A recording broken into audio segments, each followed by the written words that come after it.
Hey, Jasmine, I've got some exciting stuff here, I think, for you. I wanted to give you some help if you're new to soloing. On Walking Tacos, for sure, and you can apply all this to other things. But because that's what we're playing right now, and I wanted a chance for everyone to get to solo on this. So I'm kind of excited about this video. Hopefully it will help you.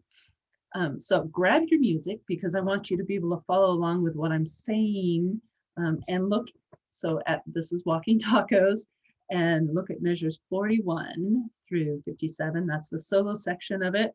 You should have chord changes there.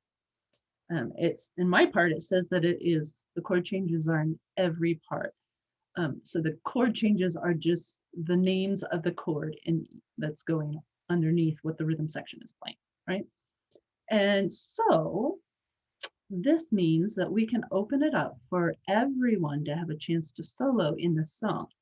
And I already feel a bunch of you going, I don't know how to do that. And if you've been following along with your other videos from that Steve Paddock guy that I've been sending out, you will be ready to do this, I promise. So I'm going to give you some help here. I'm going to share a screen with you. Because I wanted you to notice some things about this section.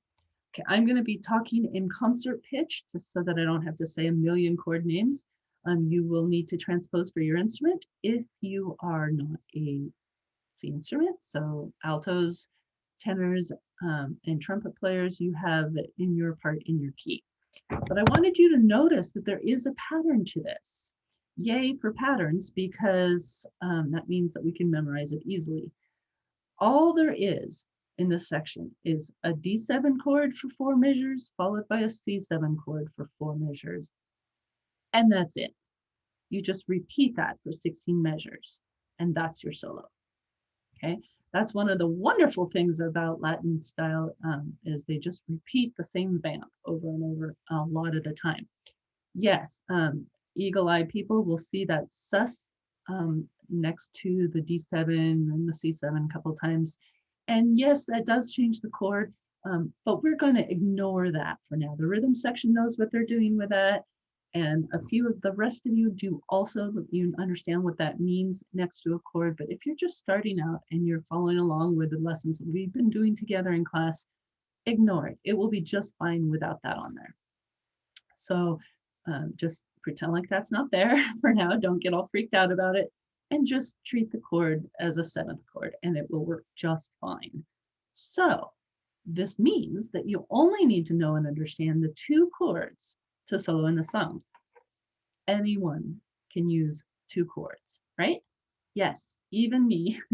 Anyone can use 2 chords and alternate back and forth between them. That's about as easy as it gets in soloing. So this is good news for us. So let me show you what I did for you guys.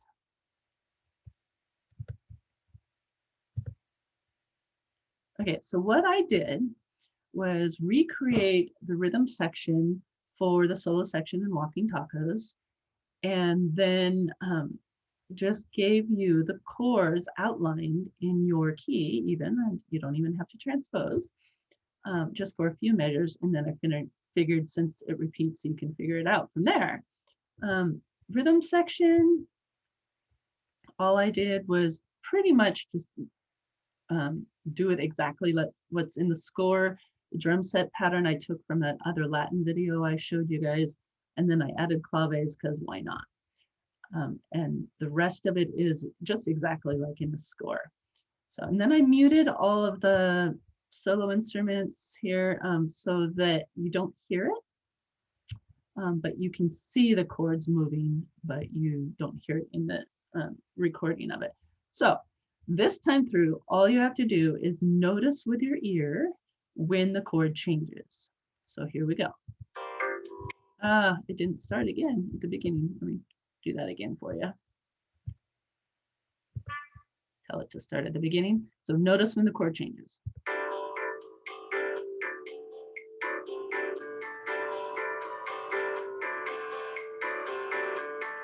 Right there.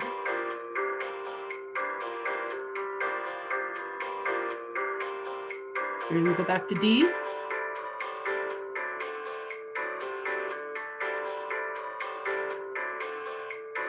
And now C7. Okay, so hopefully you were able to hear that real easily. If you were not sure when it changed, then replay that part of the video a couple times so that you are able to hear that with your ears and just instinctively know that it changed. Should be pretty easy since you guys are all really good at hearing the chords and the blues. This is the same deal, and there's only 2 of them to deal with. So it's either one or the other one, right? Okay, so the next thing I'm going to do is I'm just going to let this play for the whole 16 measures, and it will be recording. So this gives you a chance to practice soloing at home using this video as your backing track. And that way there's really no excuses for not trying it out in class because you've had lots of time at home to practice it. So here we go.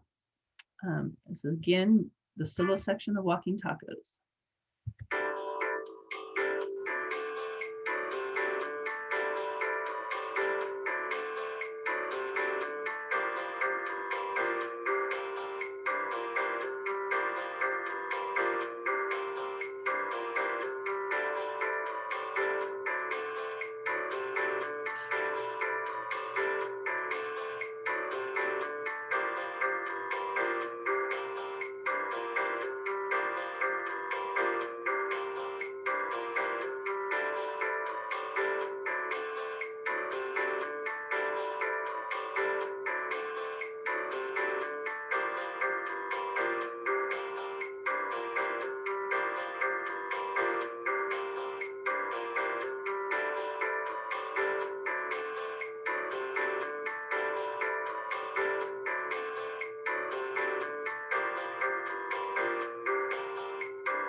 All right, so that should give you a lot to practice with. Just going back and forth between those 2 chords. And wind players, here are your chords at the very beginning, so you can take a screenshot of this to get those 2 chords. Here's your concert D7 and then the concert C7. Those are not hard to figure out. If you need help with that, let me know. But if you've watched the other videos, you should have that under your belt already. I'm going to do this one more time. I'm going to let the metronome count us off so you'll be all ready to solo. Here's a last time through. Oh, it didn't count off. That's sad.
So I hope that gives you a chance to practice some of these skills and gets you excited about the fact that, yes, even you can do this.